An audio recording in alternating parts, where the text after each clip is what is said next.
éventuellement, quand ils gênent dans un endroit, on les bouge un peu. Ça ne résout en aucun cas le problème, mais on aura peut-être des images un peu plus jolies pour les JO.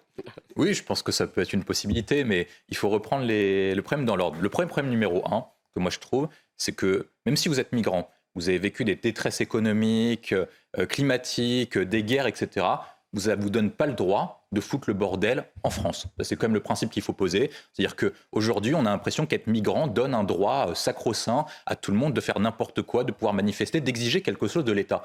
Or, moi, si je me rappelle bien de l'histoire que m'ont raconté mes parents, quand vous êtes dans un pays en guerre et que vous arrivez, parce que la France vous accueille, vous dites déjà merci à la France de m'accueillir, de m'avoir sorti un pays en guerre. Si vous êtes par cas, vous êtes relevé du droit d'asile. Ensuite, après, si par cas la France, qui est quand même un pays généreux, vous donne un logement, vous donne de l'éducation, des services publics, voire même une aide financière pour pouvoir vous loger, pour pouvoir relancer votre vie, vous remerciez l'État plutôt que de dire que l'État est criminel, et l'État n'a pas fait ci, l'État n'a pas fait ça. Déjà parce qu'il vous sortit dans une situation qui est difficile. Donc ça, c'est le premier principe qu'il faut poser. Le deuxième point qui est posé, c'est pourquoi est-ce qu'on a autant de camps à chaque fois de manière régulière, parler du Jardin des Halles, parler maintenant de l'Hôtel de Ville, du camp de Calais, etc. Tout simplement parce que notre politique migratoire n'est pas la bonne. C'est-à-dire qu'il faut adopter un principe qui est clair aussi, ça doit être très simple. Vous faites exactement ce que fait le Parti démocrate aux États-Unis, dirigé par Joe Biden. Vous dites, vous arrivez de manière illégale sur le territoire français, vous n'avez aucun droit sociaux, vous n'avez aucune chance d'être naturalisé et vous n'avez aucune chance d'avoir des papiers. Voilà. Donc si vous entrez de manière illégale en France, c'est le tarif qu'ils vous donnent de même manière dans l'Union européenne si par cas on arrive à convaincre nos partenaires. Et une fois que vous donnez ce principe, vous leur dites, pour déposer une demande de droit d'asile, vous le faites dans une ambassade du pays le plus proche, si par cas vous êtes dans un pays en guerre, et si par cas vous êtes dans un pays qui n'est pas en guerre, vous le déposez à l'ambassade de France dans votre propre pays. Ça permet d'externaliser la demande, de ne pas faire en sorte d'engranger des personnes qui sont ici et surtout de ne pas avoir le problème de l'expulsion. Et ensuite, après, sur le problème que vous posez, la question qui est posée, c'est la question de la volonté politique. Or, la volonté politique est très claire. Moi, je pense que Anne Hidalgo s'en contrefiche. Tout simplement parce que ces électeurs se contrefichent des questions de migrants parce qu'ils ne sont pas touchés par les migrants. Parce que les migrants, de toute façon, vont être déplacés dans des endroits qui ne votent pas pour elles, tout simplement. Ensuite, après, sur l'État, Emmanuel Macron, embêté avec cette question parce qu'il doit jouer avec deux leviers, c'est le levier du en même temps. Il doit montrer qu'il est humaniste, qu'il accueille tout le monde pour se donner une bonne image dans le New York Times, mais dans le même temps... Et dans le monde principalement, mais surtout le New York Times et le Times Magazine, mais dans le même temps, il ne peut pas avoir des images qui se transforment d'Émilie de Paris en Notre-Dame drame de Paris, rapidement au niveau des JO, parce que son image serait écornée comme lors de la finale des Jeux Olympiques, et que je le rappelle, pour l'humanité. Or,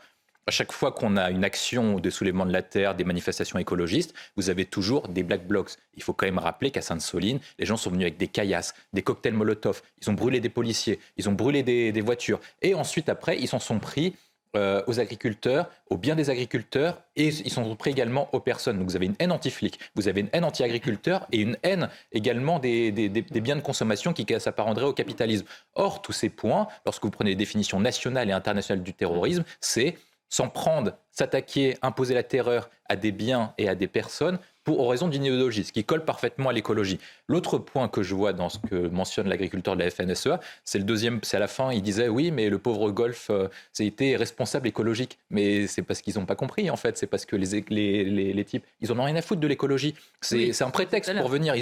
C'est pas leur affaire, l'écologie. Vous leur expliquez que le nucléaire est bien pour baisser les émissions de gaz à effet de serre, ce qui a permis notamment de faire baisser les émissions de gaz à effet de serre depuis 20 ans.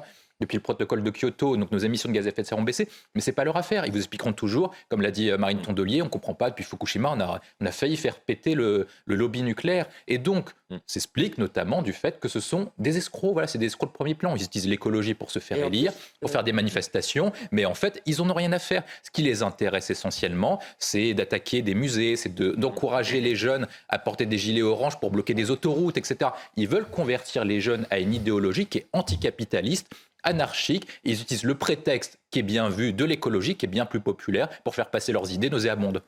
De se dire, il faut que ça choque les gens qui passent devant. Il ne faut pas qu'on s'habitue à ces tags, à ces injures antisémites. Normalement, elle ne devrait pas exister, mais je comprends ce qu'il fait, parce que quand vous regardez ce type d'inscription, vous pensez à des mauvais films retraçant la Seconde Guerre mondiale, et notamment l'arrivée au pouvoir des nazis dans les années 30. Donc ça interpelle beaucoup de personnes.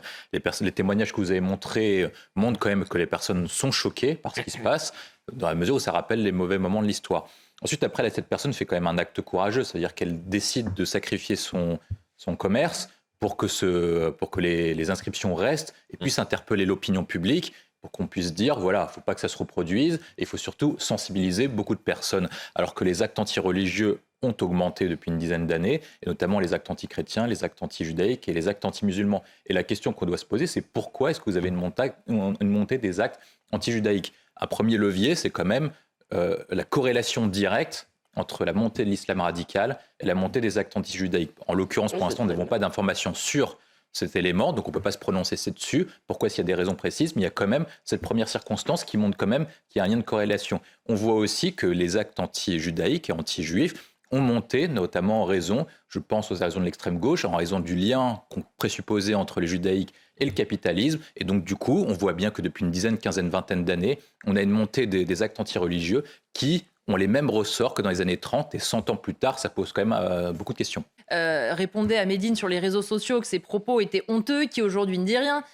On voit bien qu'en fait, chacun aussi se gêne. Chaque parti gêne l'autre. Ah oui, non, mais moi j'ai pris du popcorn, j'ai regardé ça avec, en plus vous l'avez très bien raconté, donc ce déroulé c'était quand même magnifique. Moi au départ, je pensais juste que c'était une équipe de total losers. Voilà, ils avaient pris les types les plus nuls pour les foutre ensemble, mais en plus d'être total losers, ce sont des types qui sont incroyablement pathétiques. Un total loser Ah oui, non, mais je vais expliquer pourquoi ce sont des total losers. Parce qu'en fait, quand vous prenez l'équipe actuelle, je ne parle pas de l'ancienne équipe du Parti Socialiste, je parle de l'actuelle équipe, donc du Parti Socialiste, d'Europe Écologie Les Verts, des communistes et de l'Insoumis. Ce sont que des types, quand vous prenez les profils de chacun, qui ont perdu toute leur vie. Ils n'ont pas gagné un seul combat. C'est-à-dire qu'ils n'ont pas un seul actif gagnant. Mélenchon, ça fait je ne sais pas combien de temps qu'il est en politique, vous n'êtes pas capable de me dire un seul succès qu'il a eu dans sa vie, que ce soit politique ou en tant que ministre, en tant que responsable politique. Ça veut dire qu'à chaque manif sociale auquel il vient, il plombe la manif sociale. À chaque fois qu'il se pointe quelque part, il détruit quasiment tout. Moi, je me rappelle notamment d'un moment qui était très intéressant, c'est qu'au moment des Gilets jaunes, qui était la grande manifestation sociale depuis à peu près une dizaine, vingtaine d'années, au moment où il reprend la manif, le nombre de manifestants baisse. Et de la même manière, pour la réforme des retraites, les syndicats lui ont dit rentre chez toi parce que de toute façon, tu es trop mauvais. Oui, Martinez, je lui avais rappelé qu'il n'était pas patron de la CGT. Donc, ce sont des gens qui polluent. Ensuite, après, sur les autres cas, des autres partis, Europe Écologie Les Verts et les socialistes, est-ce qu'on est capable de pouvoir dire un seul succès qu'ils ont à leur actif, hormis la lutte des places, comme le rappelait Philippe David? Ils n'ont aucun succès. Ils se sont trompés sur quasiment tout. Sur le nucléaire, sur les questions économiques, sur les questions européennes, sur les questions de la laïcité. Et en plus, ils ont commis maintenant le dernier sacrilège, qui est de trahir leurs convictions d'origine. Lorsque vous êtes socialiste, lorsque vous êtes intimement de gauche, vous croyez à l'universalisme. Vous dites que la France a une vocation universelle, d'où la Déclaration des droits de l'homme qui a une vocation universelle. Mais ils ne sont pas en vocation universelle actuellement. Ils sont de plus en plus repliés et fermés sur un volet communautaire. Idem sur la question de la laïcité. En 1905, c'est quand même la gauche qui a créé le principe de laïcité. Et aujourd'hui, ils trahissent la laïcité pour revenir à l'islamo-gauchisme. C'est eux qui ont fait un peu l'Europe avec François Mitterrand et Jacques Delors. Et actuellement, ils renient les convictions européennes uniquement pour avoir des places. Et je pourrais faire comme ça la liste de tous les sujets, des grands acquis du socialisme, de Mitterrand, de Jaurès, qu'on peut être pour ou contre. Mais ils ont trahi toutes leurs convictions uniquement pour des places. Et comme l'a rappelé Elisabeth, ils avaient le choix entre le déshonneur et la défaite. Ils ont choisi le déshonneur, ils auront également la défaite électorale. Celles qui sont le plus auprès des habitants ne sont pas considérées. Déjà, il y a un premier contexte.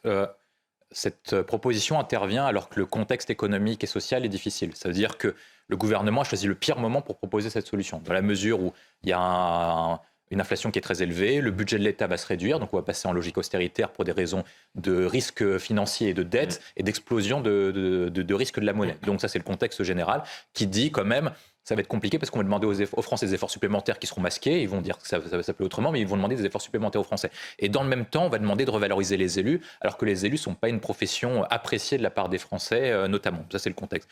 Ensuite, après, sur le point qui est posé, moi, je pense malgré tout qu'il faut quand même faire un peu de pédagogie. C'est-à-dire qu'il faut expliquer qu'il y a à peu près, je crois, si je ne me trompe pas, 500 000 à 600 000 élus qui travaillent à 95% du temps, enfin 95% du nombre, bénévolement. C'est-à-dire qu'ils ne touchent pas un rond et qui consacrent des dizaines, des quinzaines, des vingtaines d'heures de manière bénévole à répondre aux différentes sollicitations. Sur la question des maires spécifiquement que vous posez, quand vous êtes maire, ce qu'il faut expliquer aux téléspectateurs, c'est que vous devez répondre tous les soirs. Vous n'avez pas d'horaire qui est précis. C'est-à-dire que vous devez répondre tous les soirs. On prend notamment le cas de Vincent Jeanbrun qui dormait à sa mairie pendant les émeutes et qui donc du coup dormait dans sa mairie. Vous devez répondre à toutes les sollicitations les week-ends. Vous devez répondre aux forces de l'ordre. Vous devez répondre à la préfecture et aux différentes demandes, que ce soit de logement, d'aide sociale et de demandes au quotidien. Et c'est un métier qui est pas très bien payé tout simplement. Et la question qui est posée, c'est comment vous faites à la fois pour faire en sorte que le métier soit valorisé, mais en même temps, si par cas, vous prenez l'équivalent d'un patron de TPE ou de PME qui gérerait le même nombre d'employés, mais au niveau non pas public, mais au niveau privé, ils exploseraient en termes de salaire. Donc se pose la question de la revalorisation des élus, mais surtout de l'attractivité de l'emploi. Comme le rappelait Florent Tardif, une grande partie des élus sont maintenant agressés et ne veulent pas se représenter en 2026 pour leur succession. Il y a beaucoup de maires qui démissionnent dans les petites communes. 55% des maires interrogés il y a quelques mois disaient déjà qu'ils ne se représenteraient pas en 2026. 55%. Donc c'est énorme. Si par cas vous voulez renforcer le niveau de l'attractivité, vous n'avez pas le choix d'augmenter les salaires des maires. Pour terminer, William Ter. Non, mais la santé a un prix, la protection de notre modèle social a un prix, et ça suppose que les citoyens deviennent de plus en plus responsables. On demande trop à l'État ce qu'il peut faire pour nous, mais il faut que les citoyens se demandent ce qu'ils peuvent faire pour l'État.